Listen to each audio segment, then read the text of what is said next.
Hello everyone, welcome to my channel. This is going to be a short series probably, which is just going to be me reading books and such, and hopefully you can learn something or two for it. Alright, let's get started. Chapter 1. The Boy Who Lived.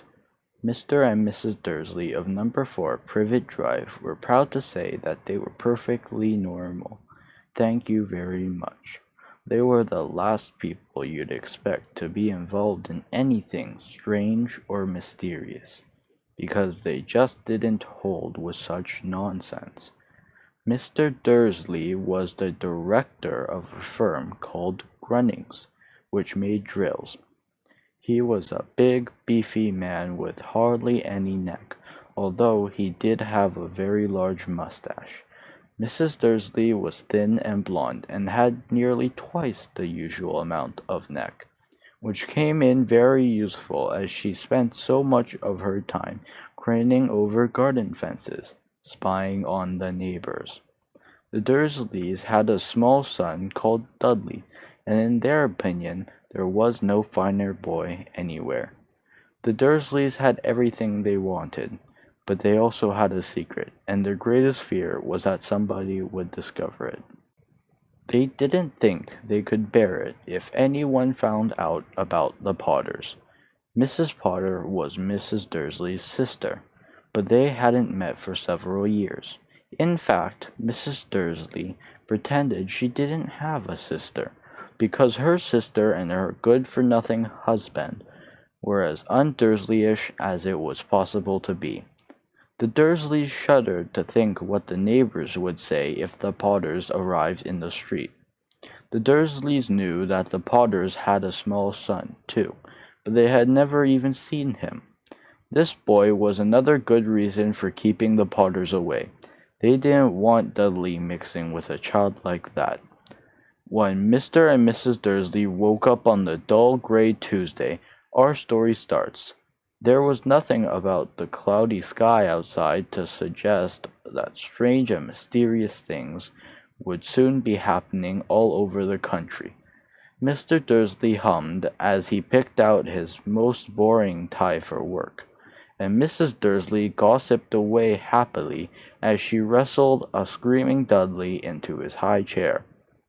None of them noticed a large tawny owl flutter past the window.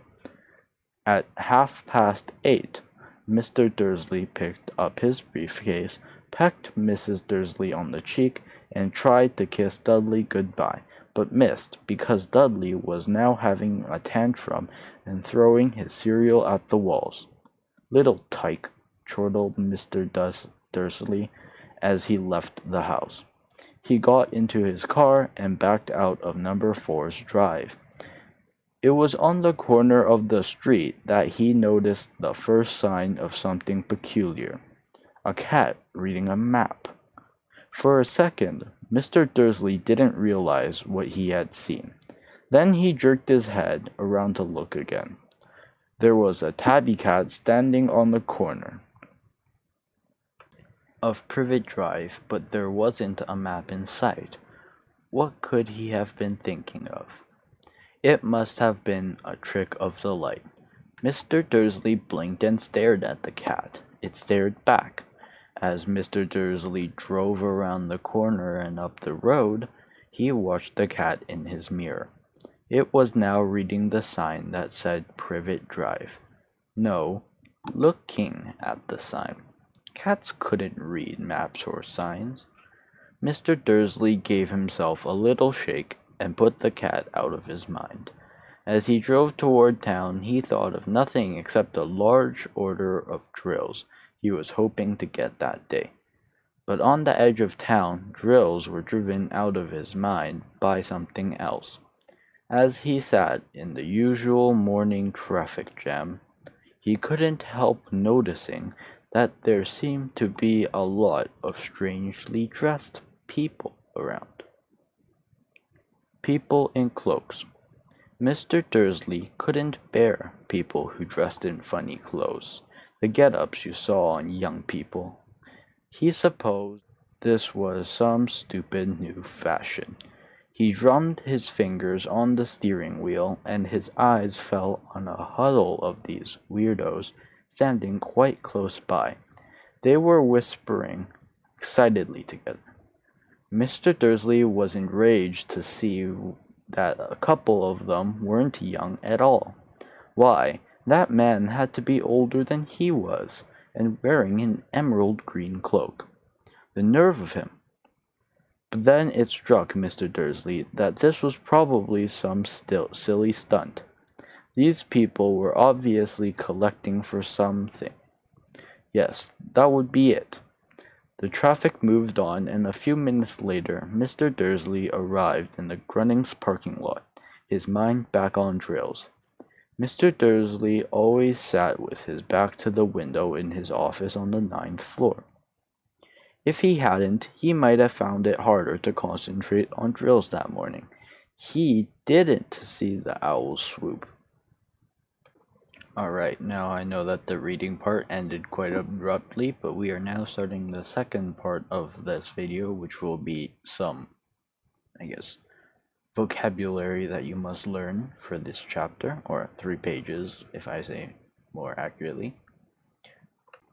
Nonsense. This word is quite self-explanatory, as non has none sense. Simply means a word that has no sense. It doesn't mean anything meaningful. Finer simply means, well, more fine or higher quality than something else. In the context that it was used in the book, it means that there was no greater quality of a child than Dudley, therefore making Dudley the greatest child possible. Bear. Bear is to carry or support a certain burden or physical object. In the context that was used in the book, it would be to carry a burden. Undursley-ish. Now, undursley-ish is not an actual word in that sense, per se. Undursley-ish is their way of saying, well, J.K. Rowling's a way of saying abnormal, not normal, since the Dursleys were as normal as could be, and if you weren't Dursley-ish, then that would mean that you aren't normal. Shuddered simply means to have shaken or to tremble.